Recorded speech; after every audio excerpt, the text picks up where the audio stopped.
Hey everyone, it's Jamie from PropertyEngine here. We're starting a series where we're speaking to our users and hearing what they love most about PropertyEngine. And we're going to be talking to people who are just starting out in property, to experts in the field as well, learning about how they're succeeding and getting the most out of PropertyEngine and hearing their tips and tricks and where they're seeing success. So yeah, I'm really, really excited to be joined by a real champion of PropertyEngine today. We've got Steve from DL Tailored. How you doing, Steve? I'm good. Thank you for the lovely intro. I don't think I've ever got that one before. I'll take that. I'll take that. No, it's all good. Yeah, I mean, do you want to just tell us a bit about yourself, like how you got into property, what you were up to before? Yeah. I know we've been chatting just now, but just for people listening. Yeah, 100%. Yeah. So my name's Steve. I am a remote property sourcer. I actually live in the Netherlands. I basically started property about 2 years ago. My idea was to basically, I own a maintenance company here. I wanted to transfer them skills into either BRRs myself or flipping properties. But again, needed a cash pot. So property sourcing was the open one. So we actually, me and my business partner, Daryl, we jumped on Jamie York's course first, did that for 6 months. And then we found the boys at the Fontaines and stuck with them since. And since then, we've basically just been developing our area, making sure we got the right systems in place and networking to the highest ability of what we can do. So this is where I've been very lucky to find a few people up north, the northeast, and they basically sort of looked after me a little bit and told me the areas to stay away from and that. And yeah, here I am now. So basically about a year and a half in, basically trying to find my flip property for myself right now, to be honest. Nice. I mean, how's it going? Like before you using PropertyEngine, how are you finding deals? Like what was your process for finding properties? Multiple websites. So as you may know before, having multiple tabs open on your Chrome. So like Rightmove rental prices, the Rightmove sold prices, the Zooplas, checking obviously if the demand in the area on open rent and share and all of that sort. Plus then having to find if the area was decent. So using like Street Check, I think it's Hoppy, where it basically just gives you a demographic of the area, crime rate and stuff.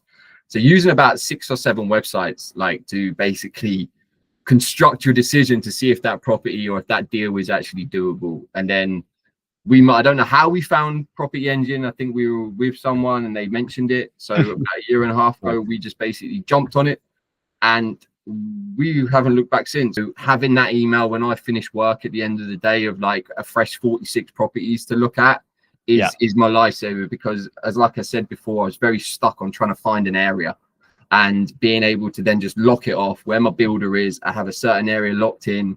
I get the new updates every day. And then that evening I can analyze and see what works and what doesn't. So it's really, really handy for that.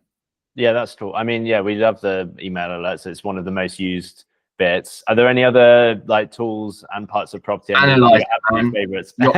your analyzers are probably the lifesavers, because they're all in one. You can put obviously your BRR, your flips, and obviously now you've got your essays and all of that, but having them quite clickable within a space. And then obviously when you are looking, you can just click the comparables straight above the analyzers, so you can just jump straight to the data that you need to look at straight away, flick it back.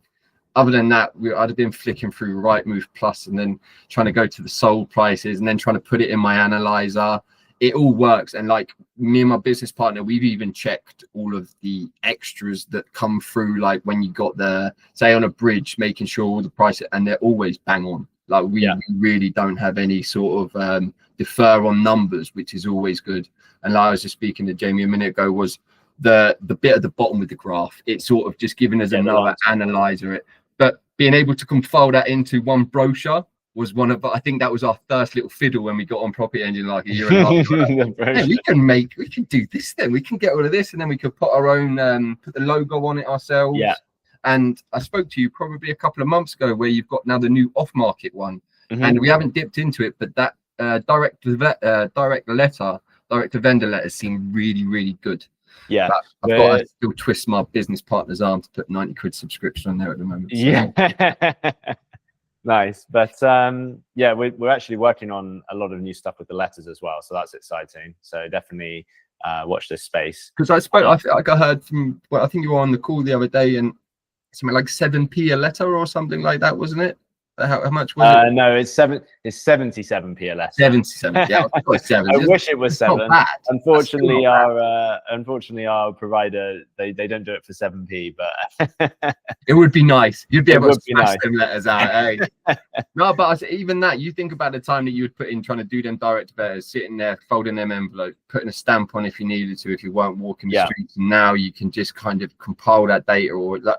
The list looked really cool because, like you said, there was also properties that hadn't come on the market that were possibly coming onto the market, which seemed like really handy. Yeah, on the probate section, I think that was. Yeah, that's cool. Do you want to tell us a bit about your plans going forward then? Because I know you mentioned briefly earlier that you've got some plans for the future of your business. What's in the works? Some exciting plans there. What have you got planned? For me, it's next year is basically doing the flip. I'm basically building on my cash pot now. I've also got a couple of family members that have seen the progress that I've made and the sort of new side on the property for me. They know I'm handy. I have my maintenance company is called Handy Maintenance, so I am quite handy. But that's the side I wanted to fall into first. I feel like I lost that halfway through last year. I got sucked into the sourcing property, needed to do this, and I lost my goal. And my goal was, I want to be on the tools. I want to go and build these properties. That's my enjoyment. I enjoy that. And everybody's like, you don't want to do project manage. I'm like, I want to project manage. Like, I want to be in the site. I love that. I love that. Like I said to my partner, she was like, so what have you got to do if you're up north and you can't? I was like, I'm sleeping at the house. I'm sleeping in the property. Like, I've got a camp bed and a sleeping bag. I'm going to be there because that's the sort of bit what I enjoy. I enjoy being on the tools. I like putting up stud walls, reconfiguring properties. I do bars at the moment here in the Netherlands, so I refurb bars and I do maintenance on them as well. So it gets me up in the morning, man. I love it. So if I can do that and turn that into a job that can fund me and my family for the foreseeable future, that's the game for me. So hopefully I've got my broker. He's looking at a few bits in Aberdeen because obviously my pot is very low at the moment. But but there's some ones that he's kind of got an eye on for me. But again, for me, it's the Northeast because that's where I'm investing. So that's where I want to put my money as well. But he's just like, there's some low barrier stuff in Aberdeen. I'm like, we'll see how it goes. Nice. So after this flip, then is that the plan? Is to just do flips? Man. That and just build assets, Jay. Really, man. Just build them up for the family because it's a different game for us than it was for our parents. Our parents could get the houses for 30, 40k, and they make a profit at 90. It's hard for us now. It's going to be even harder for my kids when they're my age, 30, and they want to get on the property market or they want to get on property ladder. It seems like for them, it's just going to be a rental sort of market for them. I want to give them the choice. If they want to sell up whatever they want and they cash in, I want to give them that choice. If they want to carry on doing it or just have them as a recurring asset, they can just give them some money every month, then that's cool. But yeah, my one's more of, I suppose, that corny thing of building legacy, I suppose. Yeah, I was going to say, it's like you're building your legacy there. I love that. And especially when the son gets older, he's definitely getting on tools. So that's nice.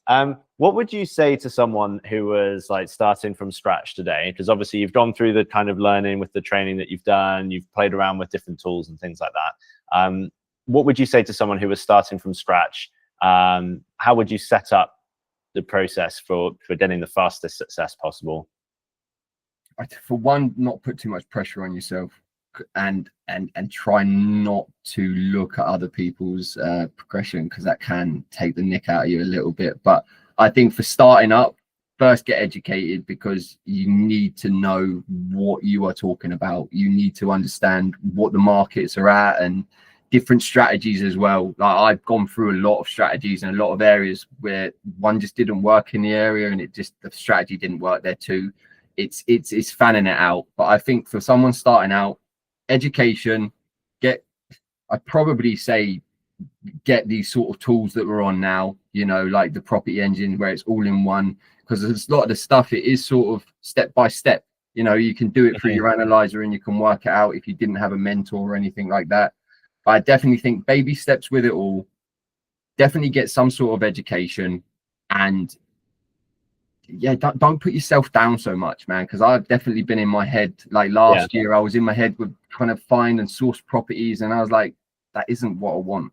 You know, I want to be doing this, and try and stay focused and stay in your own lane. Don't worry about anybody else. That's what I feel, and that's from past experiences. I've been watching YouTube videos or the Instagram of the shiny penny syndrome of seeing people do this, and this, and I was like, I could do that. And then I'm diverted for a couple of months where I should have just been focused where I was, staying in my lane.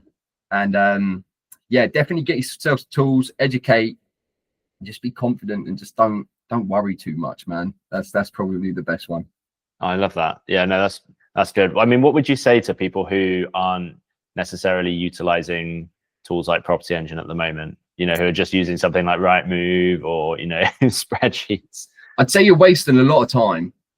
I would, because if I put it into perspective of how long it used to take me to analyze a property without PropertyEngine or another one or another tool, you would get lost in things. You know, you get distracted when you're on another site, or you do it like that, and you really got to have your process down if you are going to do that. But like I said to you earlier, it's like, I think I cut my searches and my data collection down by half, because it was all in one click. I didn't have to click to another site, put the postcode in, scroll down. It's all just everything in one system. Exactly, Matt. I've add another one to my tab, the EPC rating, which you put on like the other month, where now you can just click and see it on some of the properties, or at least have the link to the gov.pro.uk. That saves you time, you know, because sometimes you click it, you got to scroll through 5 pages of numbers to find the property that you're at. This one obviously takes you straight to it. Whatever page it's on, it's highlighted, and you can click it straight away, which is another sort of handy option. Yeah, nice. All right, yeah, no, that's I think everything, Steve. Thank you so much for your time for coming on, and I hope everyone kind of got a bit out of that. I wish you all the best with the plans with the flip. I hope that goes well, and I hope there's many more to come after that. definitely, at least 2 or 3 a year. That's the plan for the going future.